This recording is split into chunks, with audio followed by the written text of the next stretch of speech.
नमस्कार दोस्तों, कैसे हैं आप लोग। उम्मीद करता हूँ खुश होंगे, मज़े में होंगे। तो दोस्तों, जैसा कि आप जानते हैं, मैं इस चैनल पर लेकर आता हूँ नए नए ऑडियो बुक्स जो होते हैं कॉमिक्स से, नॉवल से और स्टोरीज से। अगर आपको ऐसे कंटेंट पसंद है तो मेरे वीडियोस को लाइक करें और चैनल को सब्सक्राइब करें, क्योंकि मैं ऐसे कंटेंट लाता रहता हूँ। तो चलिए दोस्तों, इसी नोट पर आज की वीडियो शुरू करते हैं। आज की वीडियो में मैं आपको सुनाने वाला हूँ जीना यहाँ नॉवल का पार्ट 3। इसके बाकी के 2 पार्ट्स आप ऑलरेडी सुन चुके होंगे, और अगर आपने नहीं सुने तो उनके लिंक्स आपको ऊपर आई बटन से मिल जाएंगे। तो चलिए दोस्तों, ज़्यादा देरी ना करते हुए शुरू करते हैं जीना यहाँ नॉवल का पार्ट 3। विमल ने अपने सिर को झटका दिया और यूं जोर से मेज पर हाथ मारा कि बेवड़े की बोतल और ग्लास परे जा गिरे। हॉल में मौजूद कई लोगों ने चौंक कर उधर देखा। अपनी तरफ उठी निगाहों का मुकाबला विमल की अब एकाएक स्थिर हो चुकी निगाहों से हुआ तो सब लोग हड़बड़ाकर परे देखने लगे। खुद ही को कर बुलंद इतना कि तकदीर से पहले तुकाराम कह रहा था, खुदा बंदे से खुद पूछे, बता तेरी रजा क्या है। ऐसा ही होगा, विमल धीरे से बोला। अब उसकी आवाज़ नशे से थरथरा नहीं रही थी। शाबाश शाबाश बेटा, तेरी हालत देखकर तो मेरे छक्के ही छूट गए थे, लेकिन शुक्र है अभी तू नाउम्मीदी के उस हाल में नहीं पहुंचा जहां से वापस लौट कर आना नामुमकिन होता है। तुम्हें मेरी खबर कैसे लगी? वैसे ही जैसे इकबाल सिंह को लग सकती है। इकबाल सिंह को? हाँ, उसके सिर पर तेरी धमकी की तलवार लटक रही है। जब तक तू जिंदा है तब तक वो निश्चिंत नहीं हो सकता। वो बहुत दूर दूर तक तेरी तलाश करवा रहा है। उसने तेरी मौत की खबर लाने वाले शख्स के लिए भारी इनाम मुकर्रर किया हुआ है। शुक्र है तेरे तक पहले मैं पहुंचा, उसका कोई जल्लाद नहीं। जैसी हालत में मैंने तुझे पाया है वैसी में अगर इकबाल सिंह के किसी आदमी ने तुझे पाया होता तो उसके लिए यहाँ तेरी जान ले लेना एक मच्छर मसल देने जितना आसान काम होता। तुम्हें मेरा पता कैसे लगा? इत्तेफाक से। जैसे इकबाल सिंह ने अपने कई आदमी तुम्हारी तलाश में छोड़े हुए थे, वैसे ही मैंने भी अपने कुछ आदमी तुम्हारी तलाश में लगाए हुए थे। मुझे आज ही खबर मिली थी कि तू यहाँ था। मैं दौड़ा चला आया। खबर देने वाला आदमी तुम्हारा बहुत ही भरोसे का होगा। क्यों पूछा? मेरी गिरफ्तारी के लिए 2 लाख रुपए का इनाम है। उसने वो इनाम हासिल करने की कोशिश नहीं की। वो तो सरकारी इनाम है। तुम्हारी यहाँ मौजूदगी की खबर वो इकबाल सिंह के पास लेकर जाता तो उसे 2 की जगह 20 लाख मिलते। यानी कि बहुत ही भरोसे का आदमी था वो। हाँ, तू जानता भी है उस आदमी को। अच्छा, कौन था? वागले। ओह, जो आदमी बखिया के हेडक्वार्टर से तुझे और मुझे रिहाई दिलाने में संध्या का मददगार बना था। वो इनाम के लालच में पुलिस या इकबाल सिंह को तेरी खबर नहीं कर सकता था। विमल ने बड़ी गंभीरता से हुंकार भरी। उसने जोर से आंखें मिचमिचाई। चश्मा उतार कर उसे मैले मेज पोस के एक कोने से रगड़ कर पोंछा। अपनी खुर्दी दाढ़ी पर, पेशानी पर, रूखे बालों में हाथ फिराया। चश्मा वापस नाक पर टिकाया और फिर सिर उठाकर यूं सामने देखा जैसे पहली बार उस जगह का जायजा लेने की कोशिश कर रहा हो जहां की वो मौजूद था। उसकी निगाह पैन होती हुई सारे हॉल में घूम गई। फिर वो तब भी काउंटर के सामने खड़े दोनों वेटरों पर ठिठकी। उसके नेत्र सिकुड़ गए और होंठ भिज गए। उस घड़ी उसके चेहरे पर और आंखों में पैदा हुआ अति कठोर भाव तुकाराम को बहुत सुखद लगा। उस घड़ी विमल की आंखों में ऐसी ज्वाला दत्की जैसे वो सारी दुनिया को तबाह कर डालने की कुव्वत रखता हो। बोतल उठाओ, विमल बड़े गंभीर और सुसयन स्वर में बोला। तुकाराम ने हड़बड़ाकर मेज पर रखी जॉनी वॉकर ब्लैक लेबल की बंद बोतल उठा ली और उसे वापस ब्रीफकेस में रख लिया। छोकरा, विमल तनिक उच्च स्वर में बोला। युवा वेटर अपने अधेड़ साथी के पास से हटा और बहुत ही लापरवाही से टहलता हुआ विमल की मेज के करीब पहुंचा। और बेवड़ा लाऊं बाप? वो बोला। नहीं, विमल बड़े सब्र के साथ बोला। वो जो दूसरा तहमद और बनियान वाला तेरे साथ खड़ा था, उसका क्या नाम है? अमरनाथ। क्यों? उसे यहाँ बुला कर ला। क्यों? अगर बेवड़ा और विमल ने स्थिर नेत्रों से उसकी तरफ देखा। बोलता है। युवा वेटर हड़बड़ाकर बोला। अब भी का अभी बोलता है बाप। वो वहाँ से चला गया। तुकाराम ने प्रश्न सूचक नेत्रों से उसकी तरफ देखा। विमल ने उसे कोई सफाई देने का उपक्रम नहीं किया। कुछ क्षण बाद युवा वेटर तहमतधारी उस अधेड़ वेटर के साथ वहाँ पहुँचा जिसका नाम उसने अमरनाथ बताया था।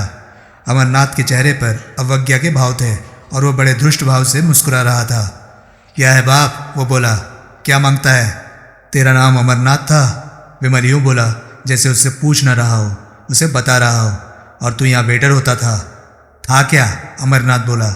मैं यहाँ वेटर हूँ, मेरा नाम अमरनाथ है। विमल ने हाथ बढ़ाकर तुकाराम के कोट की ऊपरी जेब से उसका बॉल पॉइंट पेन निकाल लिया। कागज़ भी होगा? वो बोला। तुकाराम ने बड़े असमंजसपूर्ण भाव से ब्रीफकेस में से एक कोरा कागज निकालकर विमल के सामने रख दिया। विमल ने जल्दी से कागज पर कुछ शब्द घसीटे और उसे अमरनाथ को थमाया। ये क्या है? वो हड़बड़ाकर बोला। खुद देख हरामजादे, विमल कहर भरे स्वर में बोला। तेरे काम की चीज़ है।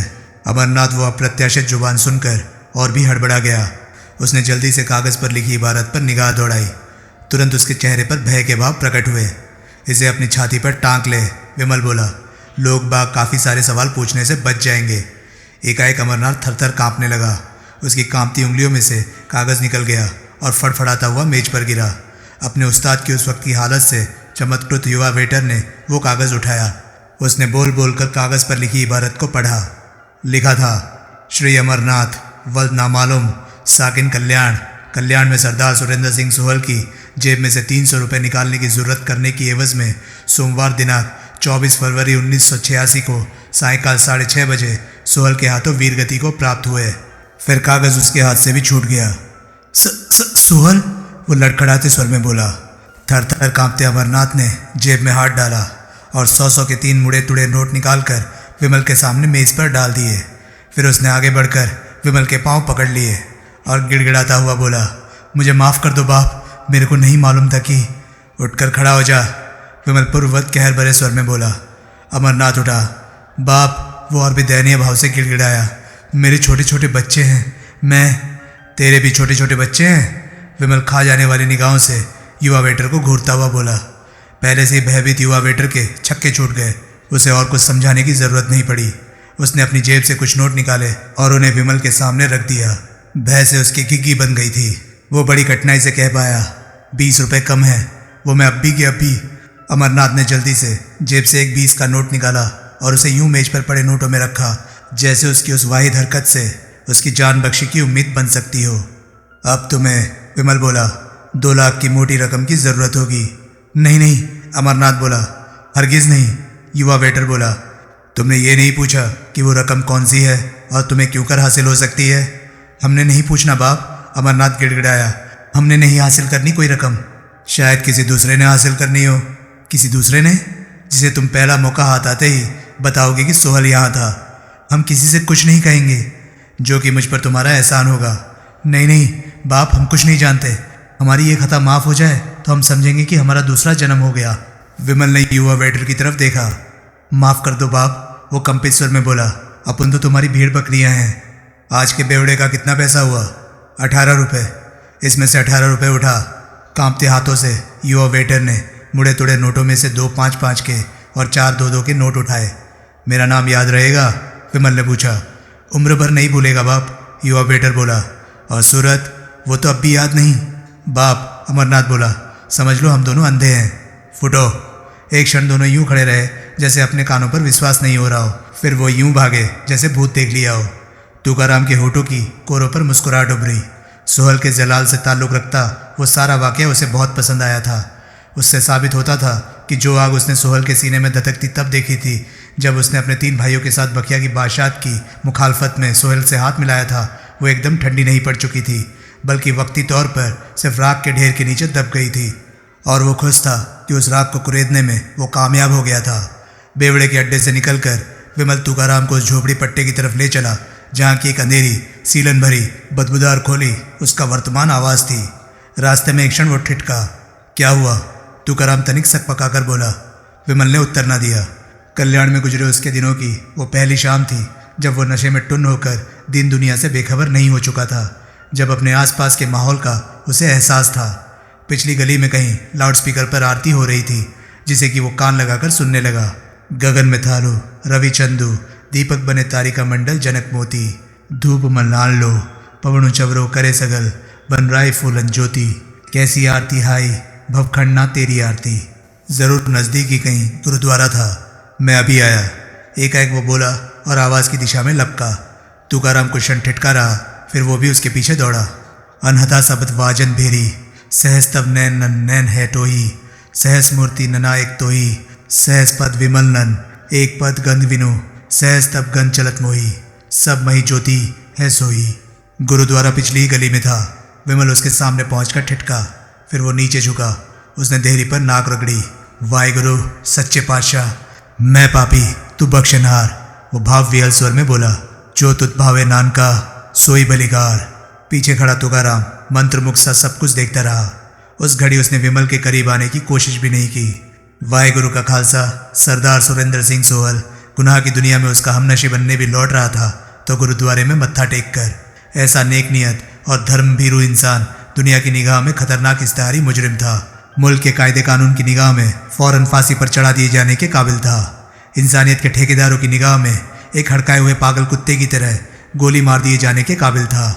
पीछे बेवड़े के अड्डे पर अमरनाथ की अभी भी गिग्गी बंधी हुई थी। उसका जिस्म रह रहकर पत्ते की तरह कांप उठता था। अड्डे के मालिक ने हैरानी से उससे पूछा, अबे क्या हुआ? उसने पूछा। वो यहाँ था, अमरनाथ बड़ी कठिनाई से कह पाया। कौन यहाँ था? वो यहाँ था। अबे कौन यहाँ था? मालिक डपट कर बोला। किसी का नाम भी लेगा? वो यहाँ था। अमरनाथ ने फिर तोते की तरह रट दिया। मालिक ने उसे दोनों कंधों से पकड़कर जोर से झिंझोड़ा। अबे कुछ फूटेगा भी? कौन यहाँ था? सोहल। सोहल? कौन सोहल? सोहल। कहीं तो उस सोहल की बात तो नहीं कर रहा जो? वही। मालिक ने युवा वेटर की तरफ गर्दन घुमाई। उसने भयभीत भाव से जल्दी से सहमति में सिर हिला दिया। मालिक ने अमरनाथ के कंधे छोड़ दिए। एकाएक अड्डे पर सन्नाटा छा गया। फिर लोग धीरे धीरे आपस में खुसर पुसर करने लगे।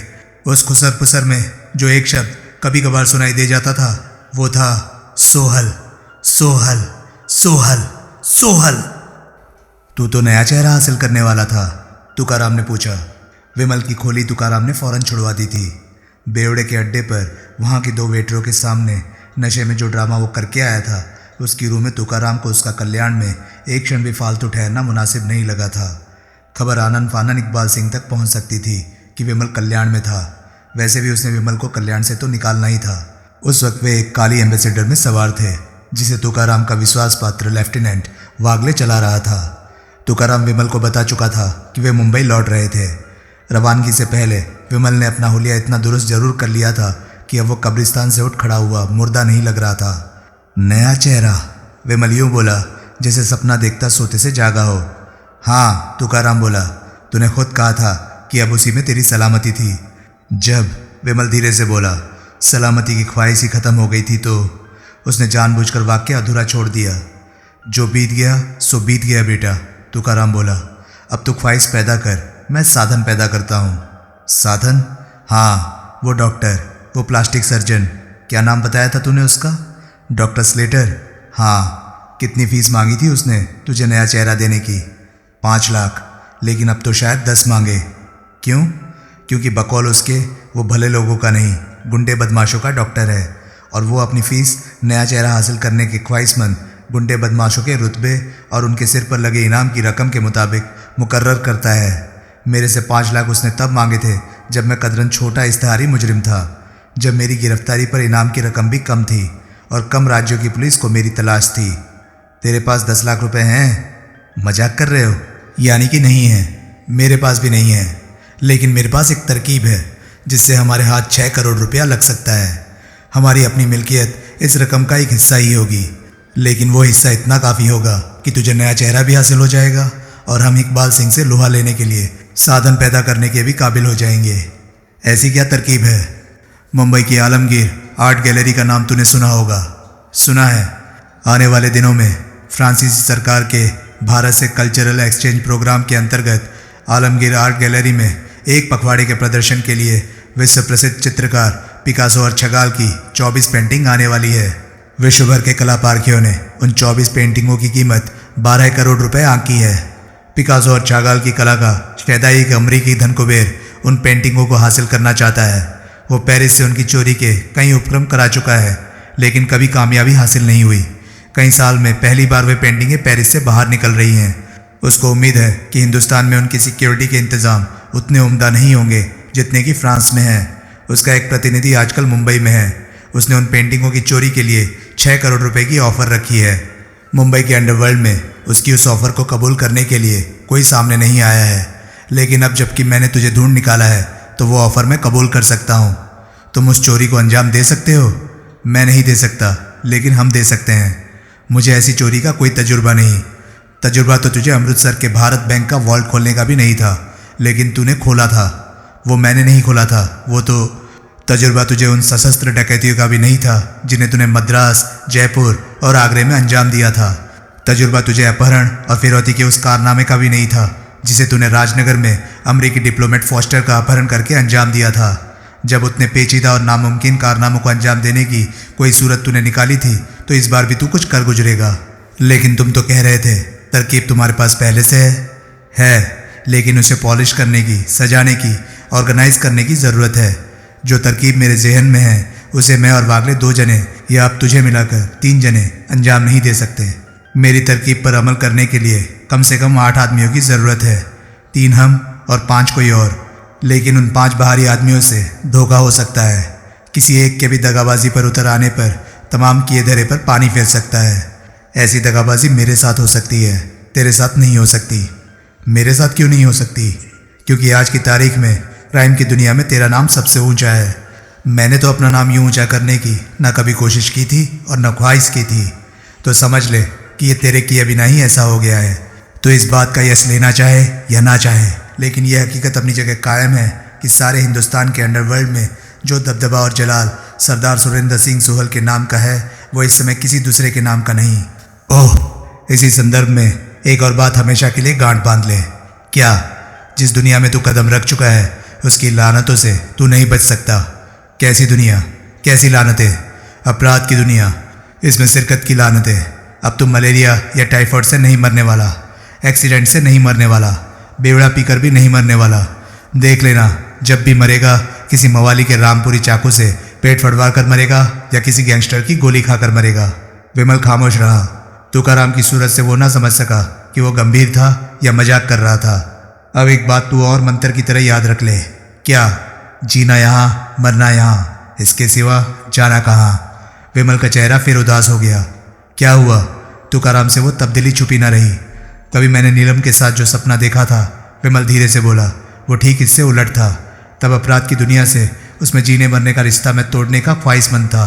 तब मैंने नया चेहरा हासिल करके चंडीगढ़ में एक गृहस्थ बनकर, रिजक कमाने वाला शरीफ और मेहनत का इंसान बनकर नीलम के साथ बाकी ज़िंदगी गुजारने का सपना देखा था।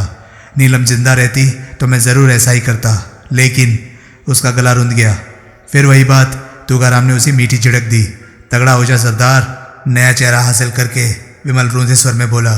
नई जिंदगी शुरू करने से पहले वो मुझे वैष्णो देवी की यात्रा पर ले जाना चाहती थी।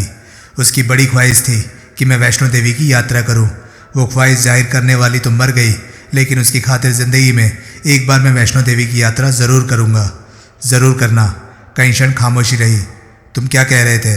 फिर विमल ने ही चुप्पी तोड़ी। मैं तुझे बता रहा था, तुकाराम बोला, कि आज की तारीख में क्राइम की दुनिया में तेरा नाम सबसे ऊंचा है। सरदार, जिन 5 शहरी लोगों को मैं इस काम में शरीक करना चाहता हूँ, तेरे से दगाबाजी करने के ख्याल से ही उनकी माँ मर जाएगी। तेरा नाम वो हथौड़ा है जो मैं उन लोगों की खोपड़ी पर ताने रखना चाहता हूँ। अब तू तगड़ा हो जा। जैसा पिलपिलाया हुआ मैंने तुझे अभी कल्याण के उस बेवड़े के अड्डे पर देखा था, वैसा ही तूने बाहरी आदमियों को बनकर दिखा दिया तो हो लिया काम। बाहरी आदमी कौन है?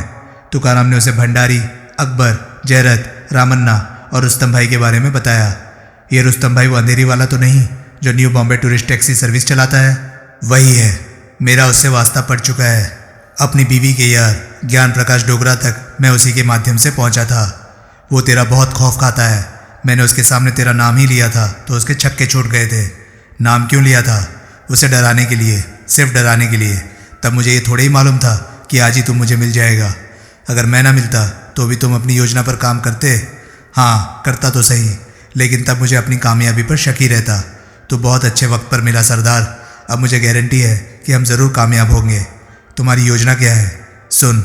तुकाराम धीरे धीरे 12 करोड़ रुपए की पेंटिंग की चोरी की अपनी योजना समझाने लगा।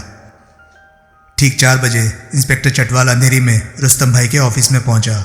उस वक्त वो अपनी वर्दी के स्थान पर एक काली पतलून और चमड़े की जैकेट पहने हुए था। आओ, रुस्तम भाई बोला। आओ बाप, तुम्हारी मर्सिडीज वापस पहुंच गई? चटवाल उसके सामने बैठता हुआ बोला। हाँ शुक्रिया। और ड्राइवर? वो भी शुक्रिया। देख लो, मैंने अपना वादा पूरा किया है। मैं मशहूर हूँ। अब तुम्हारा क्या इरादा है? किस बारे में? उस जवाब के बारे में जो आज 6 बजे तुमने अल्फ्रेड के बार में किसी को देना है। वो तो मैं तुम्हें कल ही बता चुका हूँ। मेरा जवाब इनकार होगा। चटवाल ने असहमति में सिर हिलाया। मतलब? रुस्तम भाई के नेत्र सिकुड़ गए। तुम जवाब हाँ में दोगे, तुम मराठे की ऑफ़र कबूल करोगे। लेकिन तुम्हारे हाँ किए बिना मुझे कुछ नहीं पता चलने वाला कि असल में क्या खिचड़ी पकने वाली है। पता नहीं कुछ होने वाला भी है या नहीं, पता नहीं असल में सोहल का इस सिलसिले में कोई रिश्ता है भी या नहीं। लेकिन बाप, जब तुम उस मराठे पर हाथ डालोगे तो मैं उस पर हाथ नहीं डाल सकता। मेरे पास उसके खिलाफ कुछ नहीं है, लेकिन उसके पीछे लगकर तुम, कोई अकेला आदमी 24 घंटे किसी के पीछे नहीं लगा रह सकता। अकेला काहे को? तुम्हारे महकमे के लोग जो हैं, महकमे में अभी मैं इस बात का कोई जिक्र नहीं करना चाहता। मैंने महकमे में जिक्र किया, बाद में बात कुछ न निकली तो खामखा मेरी जगह हसाई होगी। लेकिन मैं, रुस्तम भाई, तुम्हारे हामी भरने से तुम पर कोई आँच नहीं आने वाली। मैं तुम्हारा मुहाफिज हूँ, बाकी चाहे मरे या जिए, लेकिन तुम्हें कुछ नहीं होगा। मैं गारंटी करता हूँ इस बात की। रुस्तम भाई के चेहरे पर आश्वासन के भाव ना आए। देखो, जब तक तुम हामी नहीं भरोगे वो मराठा तुम्हें कुछ नहीं बताएगा।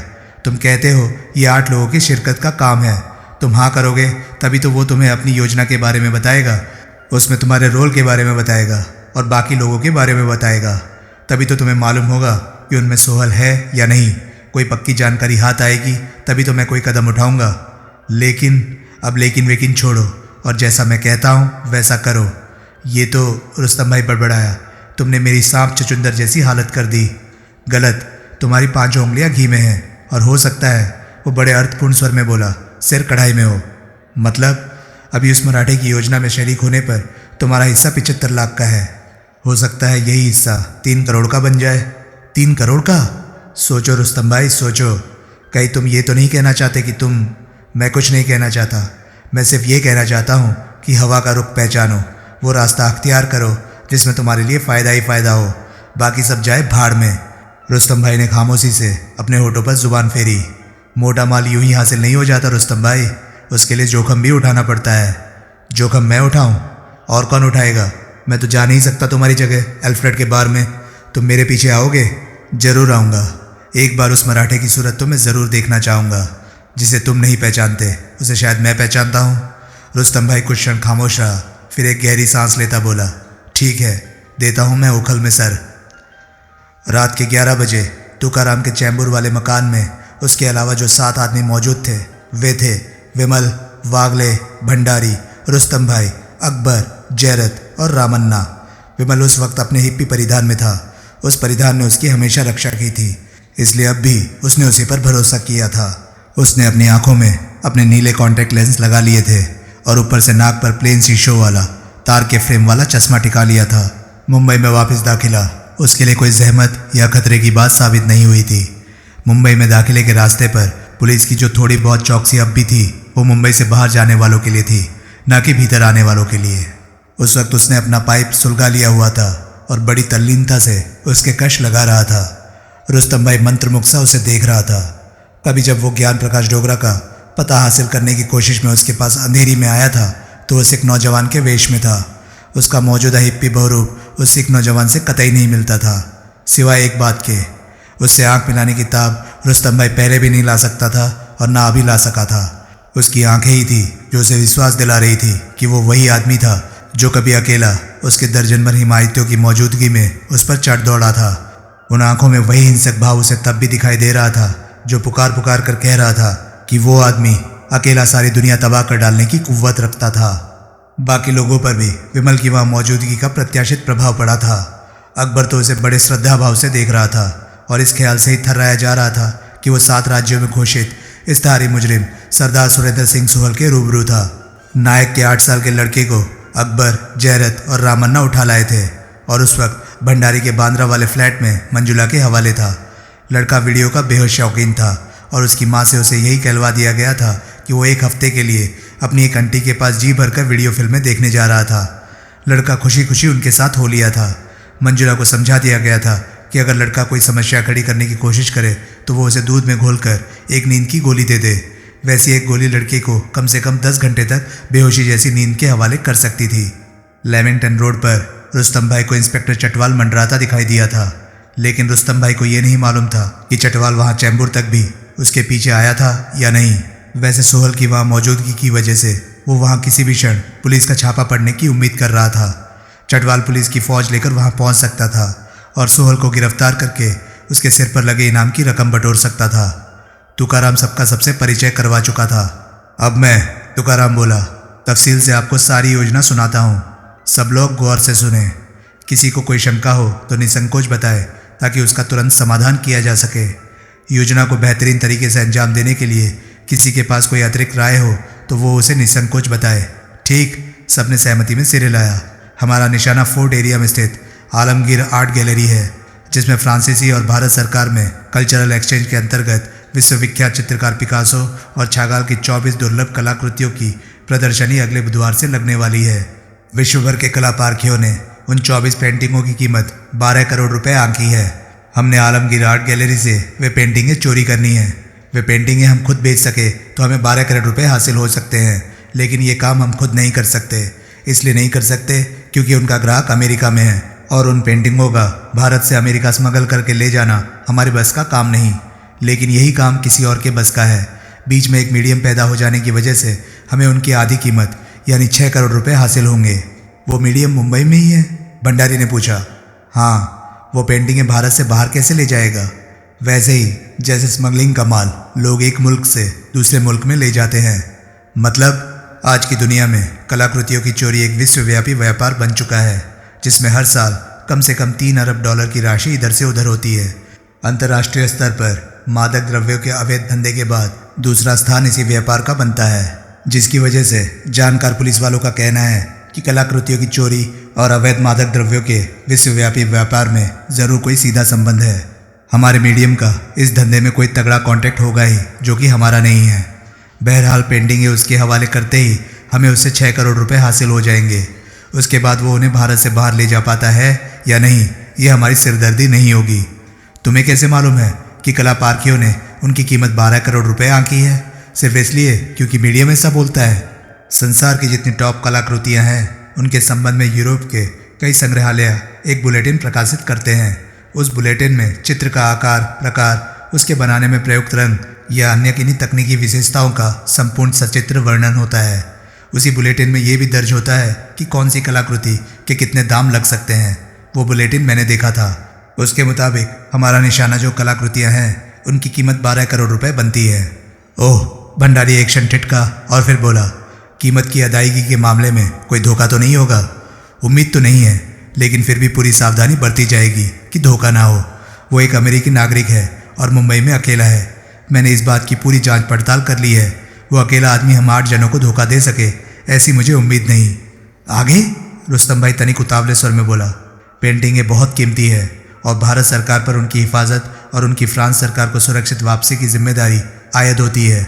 इसलिए आलमगीर आर्ट गैलरी में सुरक्षा के कुछ ऐसे विशेष प्रबंध किए जा रहे हैं जो कि साधारणतया आर्ट गैलरियों में नहीं होते। जैन भंडारी, तुकाराम ने भंडारी की तरफ संकेत किया, वहाँ का सिक्योरिटी ऑफिसर है। बकौल इसके वहाँ ऐसा इंतज़ाम किया जा रहा है कि वहाँ उन पेंटिंगों को दीवार से उतारने की कोशिश तो दरकिनार, उन्हें छूने भर से ही आर्ट गैलरी की सारी इमारत में अलार्म बेल बजने लगेंगी। अलार्म बेल का ऐसा इंतज़ाम शाम को आर्ट गैलरी बंद हो जाने के बाद और सुबह दोबारा खुल जाने से पहले उस हॉल के प्रवेश द्वार और खिड़कियों के साथ होगा जिसमें कि वे पेंटिंग लगाई जाएंगी। यानी कि रात के वक्त भीतर कदम रखना तो दूर, कोई उन पेंटिंगों वाले हॉल के प्रवेश द्वार या किसी खिड़की को छुएगा भी तो खतरे की घंटियां बजने लगेंगी और आनन फानन गार्डों द्वारा आर्ट गैलरी की सारी इमारत घेर ली जाएगी। गार्ड कहाँ होते हैं? रुस्तम भाई ने पूछा। इमारत के भीतर या बाहर? बाहर, तुकाराम बोला। आर्ट गैलरी के बंद होने का टाइम शाम के 5 बजे का है। 6 बजे तक वहाँ के तमाम खिड़कियाँ दरवाजे मजबूती से बंद हो जाते हैं और उन पर ताले पड़ जाते हैं। इमारत के अहाते में सामने के बड़े फाटक के पहलू में एक मंजिला इमारत और है जो सिक्योरिटी ऑफिस कहलाती है। उसमें कोई दर्जन भर गार्ड सारी रात मौजूद होते हैं जो कि पूरी तरह चौकन्ने रहते हैं और जो गाए बगाए इमारत की परिक्रमा भी करते रहते हैं। क्यों भंडारी? भंडारी ने सहमति में सिर हिलाया। इतने इंतजाम के बावजूद रुस्तम भाई अविश्वासपूर्ण स्वर में बोला, हम वहाँ से पेंटिंग चुरा सकते हैं? हाँ, तुकाराम बोला। विश्वास नहीं होता? हो जाएगा। सारी दास्तान सुन चुकोगे तो हो जाएगा। मैं सुन रहा हूँ। इमारत की खतरे की घंटियाँ और उसके मजबूत ताले हमारे लिए कोई समस्या नहीं बनने वाले, क्योंकि ताले हमें खोलने नहीं पड़ेंगे और घंटियाँ चुप कराई जा सकती है। ताले खोले बिना क्या हम जादू के जोर से भीतर घुस जाएंगे? नहीं, जादू के जोर से नहीं, बल्कि यत्न से, तरकीब से। कौन सी तरकीब से? सुनते रहो, बार बार बीच में मत टोको। बेहतर। उन पेंटिंगों की खातिर इमारत की दूसरी मंजिल के एक हॉल को विशेष रूप से सजाया जा रहा है। उस हॉल के फर्श पर पीवीसी की साउंड प्रूफ टाइलें बिछाई जा रही हैं। दीवारों पर शानदार वॉलपेपर लगाया जा रहा है और छत को खूबसूरत फॉल सीलिंग से सजाया जा रहा है। वहाँ फॉल सीलिंग फिक्स करने का काम नायक एंड कंपनी नाम की जिस फर्म को मिला है वो हमारी मुट्ठी में है। कैसे? अकबर ज़रा बता रहा कैसे? अकबर ने नायक के छोकरे के अपहरण की दास्तान कह सुनाई। जयरथ फॉल सीलिंग बनाना जानता है, बहुत बढ़िया कारीगर है वो इस काम का। अकबर और रामन्ना काम नहीं जानते, लेकिन जयरथ के निर्देशों का पालन ये बखूबी कर सकते हैं। नायक एंड कंपनी के मालिक से आर्ट गैलरी को ये चिट्ठी लिखवाई भी जा चुकी है कि जो 3 कारीगर फॉल सीलिंग का काम करने आएंगे उनके नाम अकबर, जयरथ और रामन्ना है। कल इनके पास बनकर नायक एंड कंपनी में आ जाएंगे, जो कि फॉल सीलिंग लगाने के साजो सामान के साथ नायक इन्हें दे देगा। शनिवार और रविवार आर्ट गैलरी बंद रहती है, लेकिन इनको मिले पासों की वजह से वे 2 दिन भी ये लोग काम कर सकेंगे। इनका छुट्टी वाले दिनों में काम करना आर्ट गैलरी वालों के हित में भी है, क्योंकि वे चाहते हैं कि सोमवार शाम तक उस हॉल के रिनोवेशन का हर काम हर हाल में मुकम्मल हो जाए, ताकि मंगलवार को वहाँ पेंटिंग टांग दी जाए और उनका संपर्क अलाराम के सर्किट से जोड़ दिया जाए। बुधवार सुबह खुद चीफ मिनिस्टर साहब ने उन पेंटिंग्स की प्रदर्शनी का उद्घाटन करना है। तो दोस्तों, ये था जीना यहाँ नॉवल का पार्ट 3। ये पार्ट आपको कैसा लगा प्लीज़ अपनी राय कमेंट सेक्शन में मुझे ज़रूर बताएं। और हाँ, अगर आपको मेरे वीडियोस पसंद आ रहे हैं तो उन्हें प्लीज़ लाइक कीजिए और चैनल को सब्सक्राइब कीजिए, क्योंकि मैं ऐसे कंटेंट लाता रहता हूँ। तो चलिए दोस्तों, मैं मिलता हूँ अब आपसे अगली वीडियो में। तब तक के लिए नमस्कार, गुड बाय, सेफ रहिए, खुश रहिए, मज़े करिए।